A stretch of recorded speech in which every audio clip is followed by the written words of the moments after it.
Hello everyone and welcome to another Autumn Fire episode review. This is for Season 28, Episode 6, Comfortable with the Uncomfortable. And yeah, I know, I was not expecting myself to be able to make this video considering what's happening, but Denise is completely fine with the parents and she's taken more of a liking to it now, so I don't have to be around it as much. It was touch and go for a while, but yeah, so I figured while I've got the time I have, I may as well record for the episode review, and I've got the notes on my phone, so gotta keep that in mind.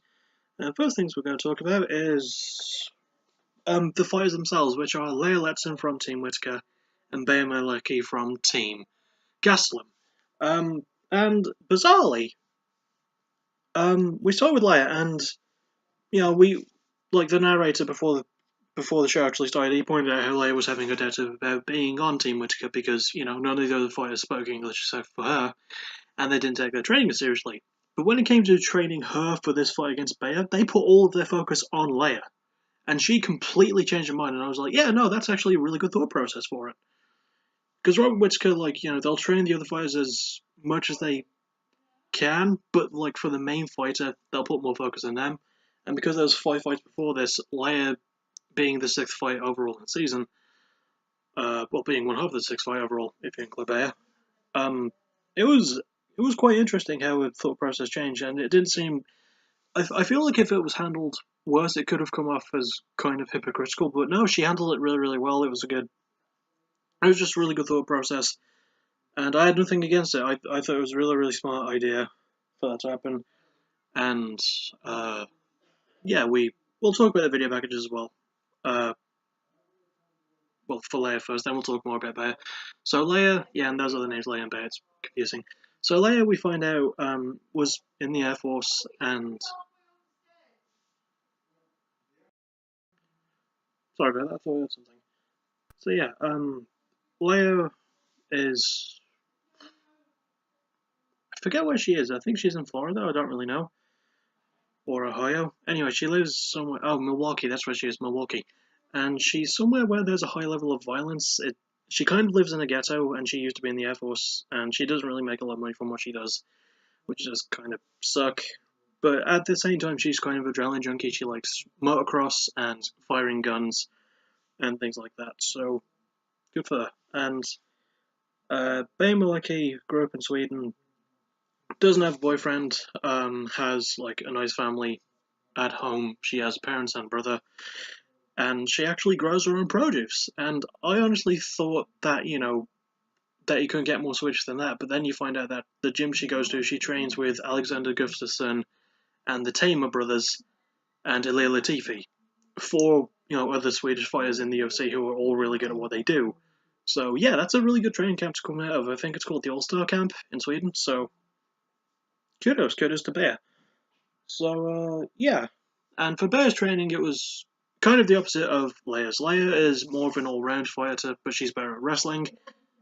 Her striking is pretty good, though, but her wrestling is her base, and it's the opposite for Bear. She's the striker. She actually started off in Muay Thai when she was young, I think about 10 years old.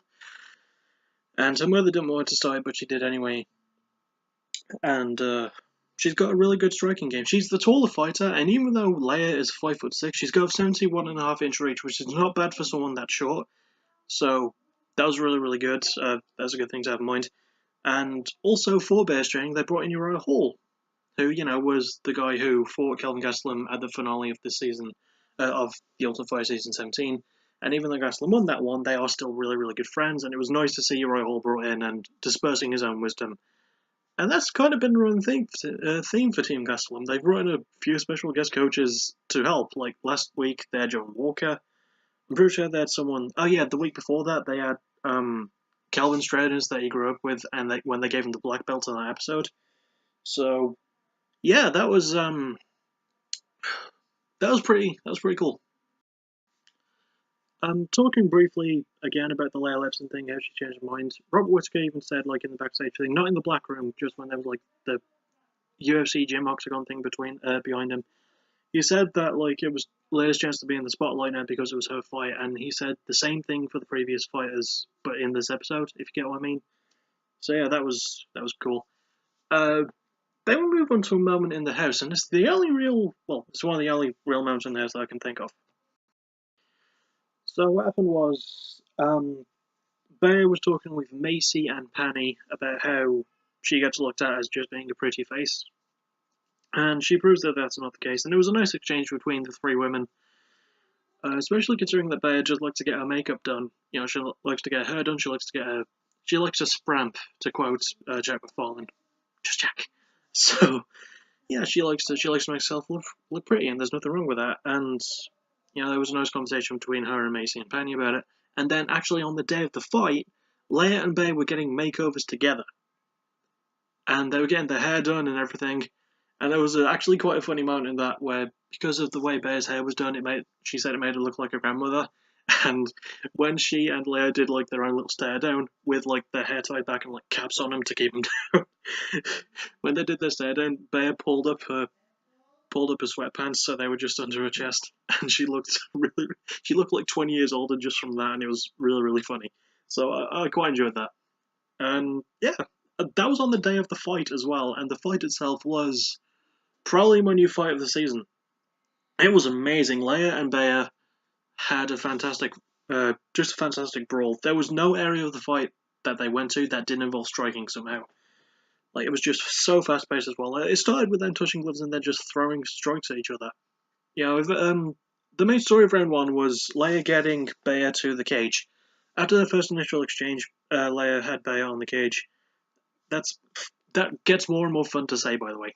And she held it there, and trade strikes. She went for a takedown, but Bea pulled away and managed to get free. And there was a moment where Bea threw a right elbow and split Leia's head open, and she was bleeding quite badly.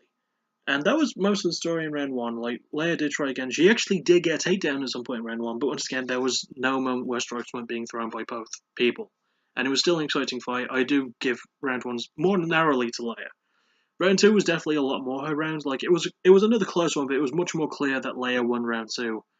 Whereas with round one, I feel like it was a bit trickier. So yeah, like Bea just looks a lot more tired, and Leia, like, even though she won the fight by an decision, she her face did not look like she had two really busted up eyes. She had swelling on her head. She had the nasty cut on her forehead. So yeah, but yeah, I should actually talk about round two. So it was kind of the same thing. Really, really good exchanges. Bea has a mean, quick right elbow. Just steps in with it really, really well. It's probably the best, one of the best step in right elbows I've seen. It's just a really good tool that she can use. And yeah, Leia got more takedowns. She got more ground pounds, especially for the second half of round two. But there was a moment halfway through, like I think a couple of minutes into round two, where Bea actually had a rear naked choke, and it looked really bad. But she couldn't really get the body hooks in. So she just had the arms around Leia's neck, but couldn't because they were forced to stand from what the position they were in, I think. But yeah, she had the arms in, she didn't have the legs in, so Leia was able to get the choke, reverse it, and basically execute her game plan, finish the fight, and get the win, which makes it 3-3 for both teams now. And yeah, once again, it was a really good fight. My new fight of the season. Just really, really fun. And then they announced the next fight, which is Ben Sassali from Team Gastelum against Juan, whose surname I don't remember, from Team Whittaker, which leaves the last woman as Macy Jason, saying her surname right, against Larissa. Larissa, the woman from Germany. So yeah, I'm really looking forward to the next episode. And, next week's episode 7, week after that is episode 8, and the week after that is episode 9, possibly Coach's Challenge. I mean, we're in the halfway point of the season now, so things are going to get more interesting. I'm really looking forward to it. I hope you are too.